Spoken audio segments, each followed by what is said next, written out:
Hello students, आज अपना जो टॉपिक रहेगा वो वेरी इंपॉर्टेंट टॉपिक है और इसमें एक लॉ है और उसकी एप्लीकेशन रहेंगी। तो इसमें से एक 4 नंबर का क्वेश्चन बनेगा आपका 4 मार्क्स का, जो आपके फाइनल एग्जाम में 100% श्योर है आएगा ही आएगा। चारों में से एक लॉ है, वो हर साल पूछा जाता है। उसके साथ जो एप्लीकेशन होंगी उसको क्या कर दिया जाता है, चेंज कर दिया जाता है, मतलब अलग हर बार अलग अलग पूछ ली जाती है। तो वेरी इंपॉर्टेंट टॉपिक मान के चले आप इसको, क्योंकि आपके एग्जाम में 101% श्योर आएगा। तो यहां पे देखिए टॉपिक का जो नाम है हमारे पास क्या है, गाउस लॉ, गाउस का नियम।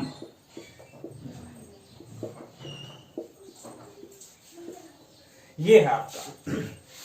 तो ये क्या कह रहा है कि ये इलेक्ट्रिक फ्लक्स के बारे में बताता है। किसके बारे में बताता है? इलेक्ट्रिक, और वो भी कैसा? Total electric flux. परंतु इसकी कंडीशन क्या है? टोटल इलेक्ट्रिक फ्लक्स तो बताएगा, परंतु किसके रेस्पेक्ट में बताएगा? थ्रू ए क्लोज सरफेस, मतलब एक कोई बंद पृष्ठ है, क्लोज सरफेस है, उसके रेस्पेक्ट में क्या बताता है? टोटल इलेक्ट्रिक फ्लक्स बताता है। तो कह रहा है कि total electric flux through a close surface. तो टोटल इलेक्ट्रिक फ्लक्स मैंने कल आपको बताया था, किससे लिखते हैं अपन? फाई ई से, या इंटीग्रेशन की फॉर्म में बताया था। तो क्या बताया था? ई dot D S. Total electric flux हो गया through a close surface. Close surface के लिए अपन यहां पे सिंबल लगा दिया क्लोज का। तो इस लाइन को अपन क्या लिखेंगे, क्या पढ़ेंगे? Total electric flux through a close surface in vacuum लगा देते हैं, in vacuum. Always equal to, हमेशा इक्वल होता है किसके? रेशियो के। किसके रेशियो के? टोटल चार्ज, जो total charge enclose by close surface, मतलब जो क्लोज सरफेस आपने लिया है ना, उसके अंदर टोटल चार्ज कितना है उसके, और जो आपने इन वैक्यूम लगाया था, इसलिए वैक्यूम की इलेक्ट्रिकल परमिटिविटी दोनों के रेशियो के इक्वल होता है। यही इसकी क्या बन गई है? डेफिनेशन बन गई है। तो जो इक्वेशन है, जब भी गाउस लॉ का नाम आएगा, आप ये यहां पे ये इक्वेशन है, ये आप यहां पे याद रखोगे। ई डॉट डी एस का इंटीग्रेशन क्लोज के लिए, सरफेस के लिए, equal to summation Q equal upon में एप्सिलॉन नॉट। तो इस इक्वेशन को देखकर ही आपको यहां पे डेफिनेशन लिख सकते हो, इस पे याद करने की जरूरत नहीं है। तो कैसे? देखिए, अकॉर्डिंग टू दिस लॉ, ये बात तो लिखते हैं अपन, according to this law the total electric flux through a close surface in vacuum always equal to ratio of total charge enclose by close surface and electrical permittivity of a vacuum. ये आपका लो हो गया। मतलब इस नियम के अनुसार किसी बंद पृष्ठ के सापेक्ष कुल विद्युत फ्लक्स हमेशा बंद पृष्ठ के द्वारा परिबद्ध कुल आवेश और निर्वात की विद्युतशीलता के अनुपात के बराबर होता है। तो ये आपका यहां पे क्या हो गया है? लो हो गया है, नियम हो गया है। कई बार यहां पे ये तो लो आ गया है, कई बार इसका प्रूफ भी पूछ लेते हैं कि इसको प्रूफ भी करके बताइए। यहां पे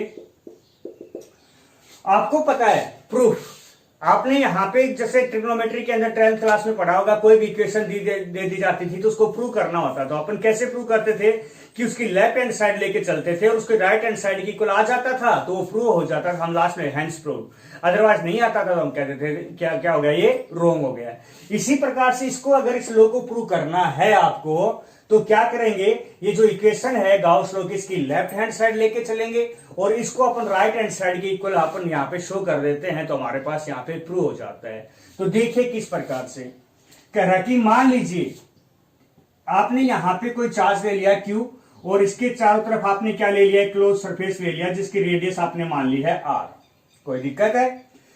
ये मान लीजिए सेंटर पे रखा गया था O पॉइंट पे, इसका यहां पे आपने छोटा सा एक पार्ट मान लिया है। क्या मान लिया है? ds।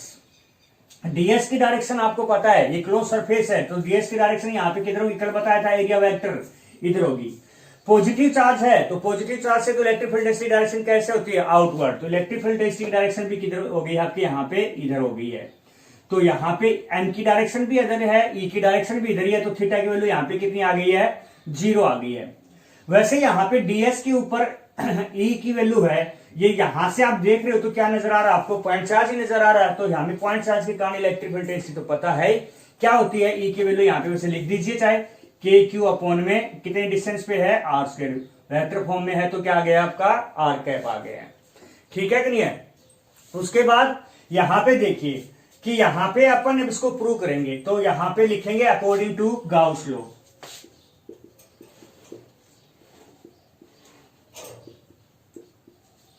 According to Gauss law.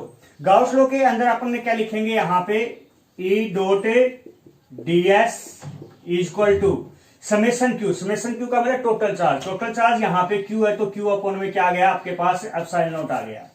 ठीक है कि नहीं है। तो इक्वेशन नंबर क्या आ गई है, फर्स्ट। तो अपन यहां पे क्या लेंगे, लेफ्ट हैंड साइड लेंगे। लेफ्ट हैंड साइड क्या है आपके पास, E डॉट ds है।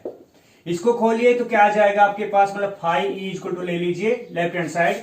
तो आपके पास यहां पे डॉट प्रोडक्ट को खोलते हो तो क्या आता है आपके पास यहां पे E ds cos theta. Theta की वैल्यू कितनी है यहाँ पे 0। तो कोस 0 सभी को पता है कितना होता है, 1 होता है।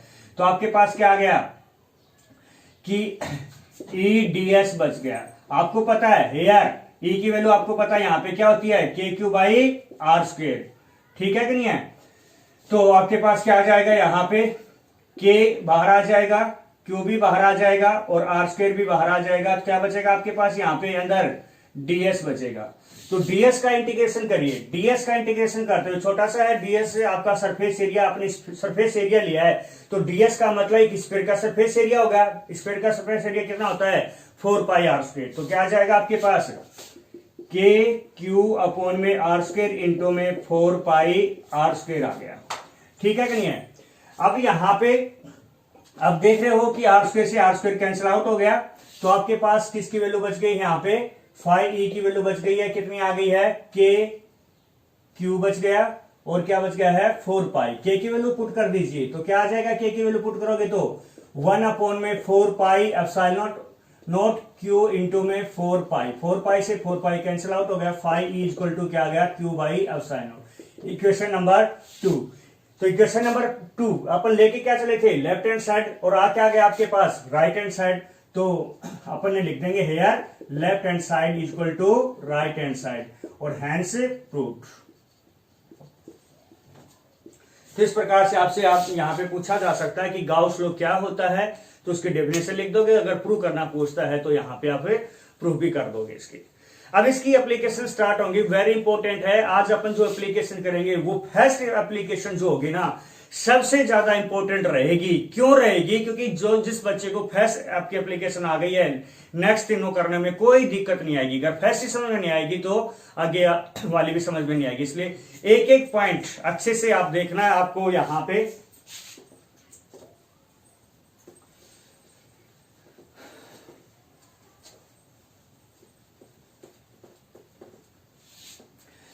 तो देखिए यहां पे फर्स्ट एप्लीकेशन कर रहे हैं तो यहां पे मैं फर्स्ट आपको करवा रहा हूं।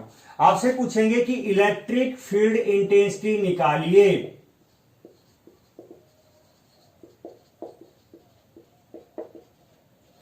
इलेक्ट्रिक फील्ड इंटेंसिटी किसके कारण, ड्यू टू यूनिफॉर्मली चार्ज्ड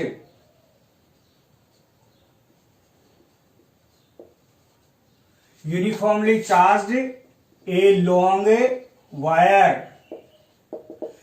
मतलब किसी एक या इनफाइनाइट भी लिख सकते हो, uniformly charge a infinite long wire.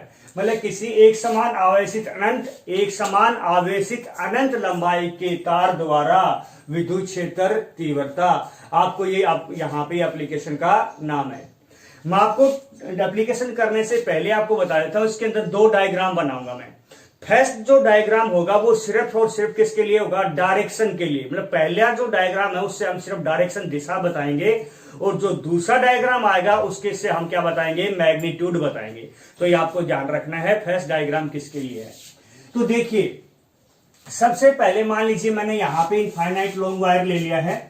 ये इनफाइनाइट की जरूरत नहीं है, आप सीधा सिंपल आप एग्जाम में कई बार यूनिफॉर्मली लॉन्ग वायर भी आ जाता है। तो इनफाइनाइट आ जाए चाहे ना आ जाए, आपको हो जाए तो ठीक है, अदरवाइज ना आए तो भी कोई दिक्कत नहीं है। क्योंकि लास्ट ईयर जब आया हुआ है तो इनफाइनाइट नहीं आया, तो आप यहाँ पे के लिए हटा देते हैं, एक बार के लिए कोई दिक्कत भी नहीं है। ठीक है कि नहीं है। तो यहाँ पे मान लीजिए हमने ये वायर मान लिया है, आपकी मर्जी है, यहाँ पे एग्जाम में इनफाइनाइट भी आ सकता है और नहीं भी आ सकता है, ये आपको याद रखना है। तो यहाँ पे मान लीजिए आपको पॉजिटिव चार्ज दे दिया हमने, कोई एक लॉन्ग वायर मान लिया हमने। ठीक है कि नहीं है। मान लीजिए हमने इसके ऊपर कितना चार्ज दिया है, क्यू चार्ज दिया है। अब इसके कारण हम यहाँ पे इलेक्ट्रिक फील्ड इंटेंसिटी निकालना चाहेंगे पी पॉइंट के ऊपर, जो कि इससे कितने डिस्टेंस पे है, आर डिस्टेंस पे ओ पॉइंट से। अब हम यहाँ पे एक छोटा सा स्मॉल एलिमेंट मान लेंगे डीएल, जिसके ऊपर कितना चार्ज है, डी क्यू, जो कि यहां से कितने डिस्टेंस पे, ये मान लीजिए डी मान लीजिए, और ये इसको क्या मान लीजिए, आर मान लीजिए। ठीक है, तो आर डिस्टेंस पे है, तो आर डिस्टेंस पे है, तो यहां पे इलेक्ट्रिक फील्ड इंटेंसिटी कितनी होगी, E1 होगी। कितनी होगी यहाँ पे, ये E1 हो जाएगी। तो हम यहाँ पे ये ए पॉइंट है, या E A लिख लेते हैं, क्या लिख लेते हैं, E A। स्मॉल है, डी क्यू डीएल है, तो क्या हो जाएगा, ई की बजाय DA हो जाएगा।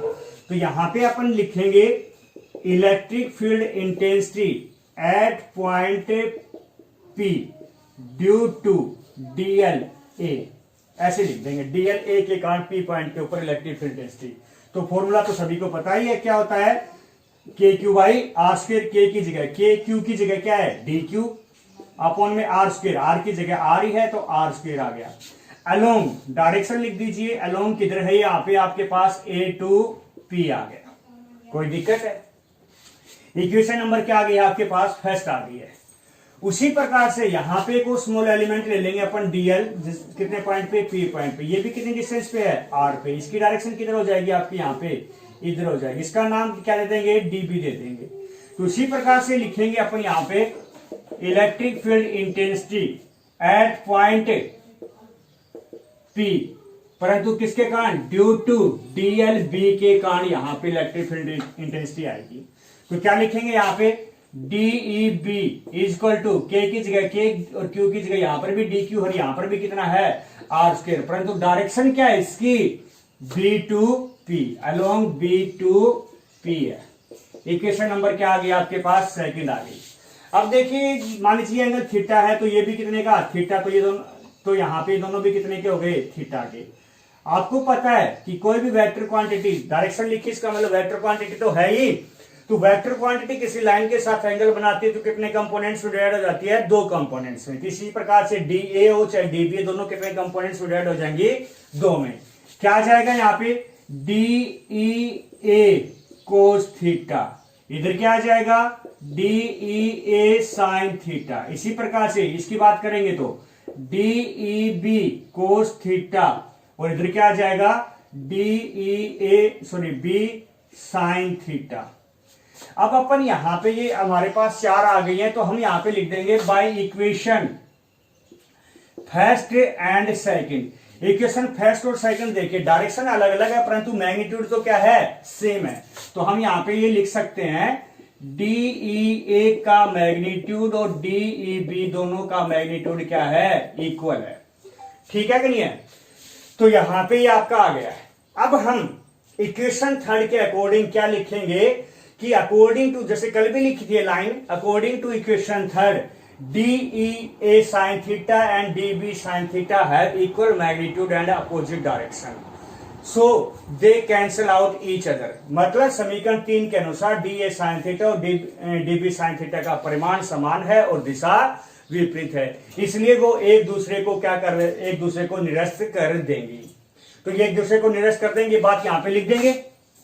उसके बाद ये दोनों तो हो गई हैं, तो आपके पास कौन सी बची, DA cos थीटा और DB cos थीटा, ये बच गई आपके पास। इन दोनों की डायरेक्शन देखिए किधर है, जो वायर लिया है उसकी लेंथ के क्या है, परपेंडिकुलर, क्योंकि वायर की लेंथ आपकी यहाँ पे इस प्रकार तो है, तो वायर की जो लेंथ है उसके परपेंडिकुलर है।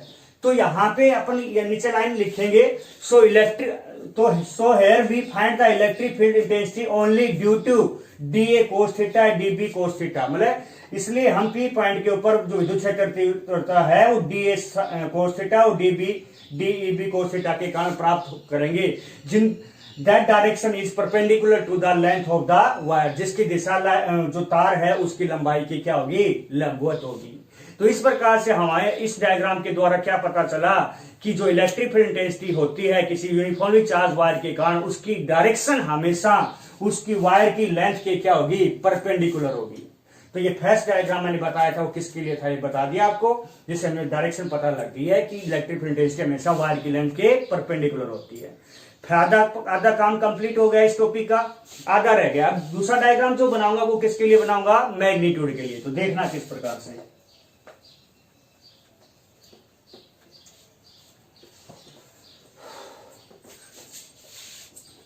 देखिए सबसे पहले हमने ये वायर ले लिया है, वायर अब की बार ऐसे ले लीजिए चाहे ऐसे, कोई वो उससे कोई फर्क पड़ने वाला नहीं है। हमने क्या ले लिया है, यूनिफॉर्मली चार्ज वायर ले लिया है, और जिसके ऊपर कितना चार्ज किया हमने, Q। मान लीजिए हमने यहाँ पे L लेंथ के ऊपर कितना चार्ज किया है, Q चार्ज डिस्ट्रीब्यूटेड किया है। इनफाइनाइट हो तो आगे ऐसे डॉट डॉट दिखा दीजिए, कोई दिक्कत नहीं है। अगर नहीं दिखाता तो मैंने बताया भी था, इतना रख दीजिए, ठीक है कि नहीं है। उसके बाद यहाँ पे अपन इलेक्ट्रिक, वहां पे हम इलेक्ट्रिक फील्ड डेंसिटी क्यों नहीं निकाल पाए, क्योंकि वहां पे हमें एप्लीकेशन पढ़ रहे हैं यहाँ पे गाउस लॉ की, क्योंकि गाउस लॉ यहाँ पे अप्लाई होना जरूरी है। और गाउस लॉ हमेशा किस पे लागू होता है, क्लोज सरफेस पे, तो वहां पे क्लोज सरफेस तो बना ही नहीं था, इसलिए हमें गाउस लॉ का यूज करते हुए इलेक्ट्रिक फील्ड डेंसिटी निकालनी है। तो उसके लिए तो हमें क्या करना पड़ेगा कि क्लोज सरफेस लेना पड़ेगा। तो क्लोज सरफेस हम यहाँ पे इमेजिन करते हैं,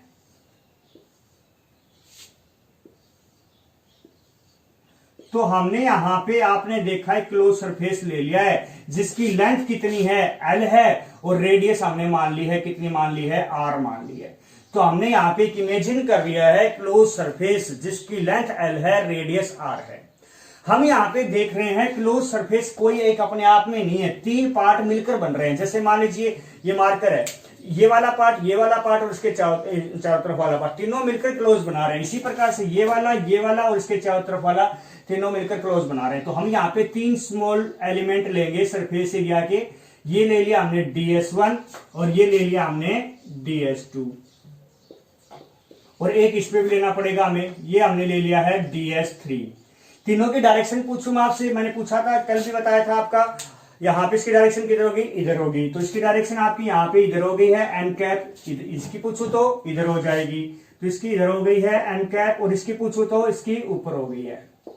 अब इलेक्ट्रिक फील्ड इंटेंसिटी की डायरेक्शन पूछना चाहता हूं मैं DS1 पे, तो DS1 पे इलेक्ट्रिक फील्ड इंटेंसिटी डायरेक्शन इधर तो हो ही नहीं सकती, क्योंकि लेंथ ऐसे है तो ऐसे तो हो ही नहीं सकती। अभी भी हमने पढ़ा कैसे होगी, परपेंडिकुलर, या तो ऊपर की तरफ या तो नीचे की तरफ, मतलब या तो ऊपर की तरफ करोगे या नीचे की तरफ करोगे तो वायर की लेंथ के परपेंडिकुलर होगी। तो हमने एक साइड मान लिया, मान लीजिए हमने इलेक्ट्रिक फील्ड इंटेंसिटी ऐसे मान लिया, तो इलेक्ट्रिक फील्ड इंटेंसिटी ऐसे मान लिए, तो एन और ई के बीच में एंगल कितने का हुआ, यहाँ पे थीटा कितने का हुआ, 90 का। इसी प्रकार से यहां पर भी वैसे ही होगी, ऊपर की तरफ तो थीटा की वैल्यू यहां पर भी कितनी हो गई है, 90 हो गई है। यहां पर भी ऊपर की तरफ मान लिया हमने, तो यहां पे थीटा की वैल्यू कितनी हो गई है, 0 हो गई है। यहां पे क्योंकि एन भी ऊपर था, ई भी ऊपर, सेम डायरेक्शन होने की वजह से क्या आ गया है, 0 एंगल हो गया। तो यहाँ पे डायग्राम बनकर कंप्लीट है। अब अपन यहाँ पे डेरिवेशन करेंगे इसका। तो देखिए according to Gauss law, Gauss law apply कीजिए, तो क्या था गाउस लॉ आपका, यहां पे E dot DS equal to Q upon में एप्सिलॉन नॉट। समेशन Q था, समेशन Q का मतलब टोटल चार्ज, टोटल चार्ज यहाँ पे Q है, तो समेशन Q की जगह मैं Q ही लिख रहा हूं।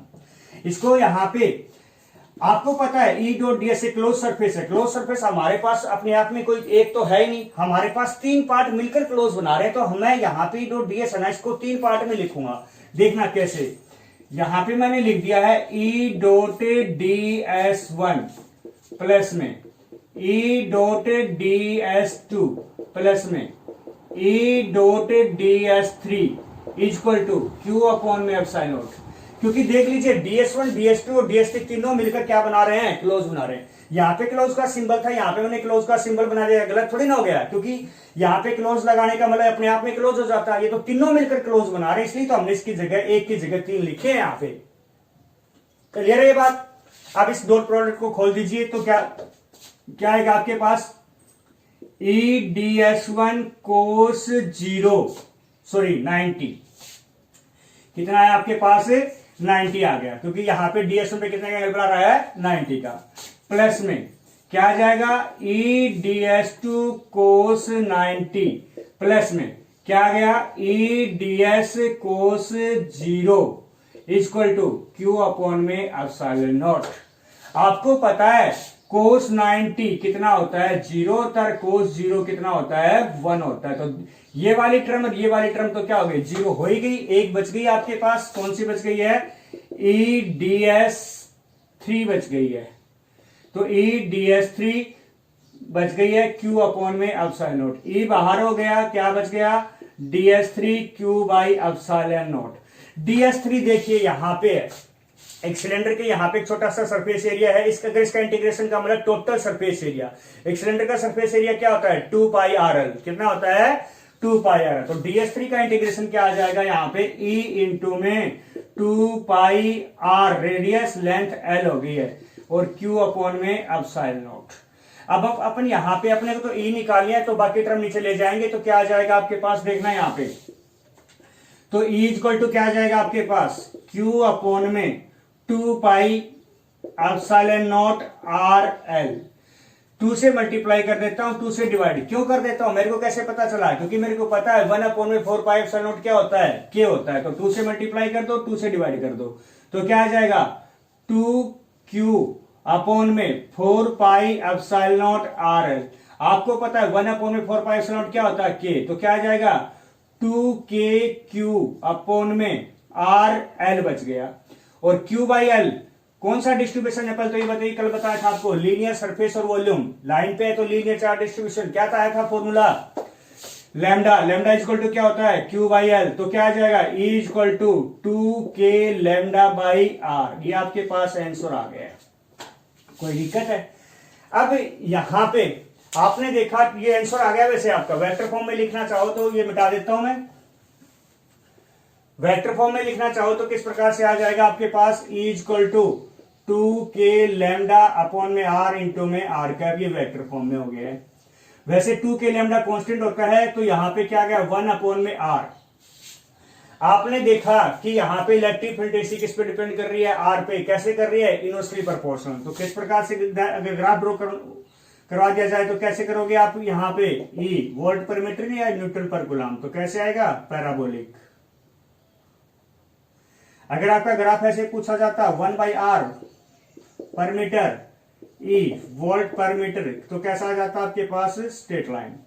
इस प्रकार से ये यहाँ पे फर्स्ट प्रॉपर्टी आपकी क्या होती है, कंप्लीट होते हैं। Electric field density due to uniformly charged infinite long wire या चार्ज्ड ए लॉन्ग वायर के कारण आपसे पूछा जा सकता है। तो आपने 2 डायग्राम बनाने हैं, फर्स्ट आपका डायरेक्शन के लिए, दूसरा आपका मैग्नीट्यूड के लिए गाउस लॉ का यूज करते हुए, ठीक है। तो इस प्रकार से आपको करना है। ओके स्टूडेंट, ये इसको अच्छी तरह से पढ़ लेना। आपको बताता हूं नेक्स्ट 3 प्रॉपर्टीज और बचेंगी, अदरवाइज वो बहुत बड़ी दिक्कत आ जाएगी। अगर ये आपको समझ में आ गई ना, तो गारंटीड है आपकी नेक्स्ट तीनों आप इजीली आप अपने आप भी कर दोगे। Okay student.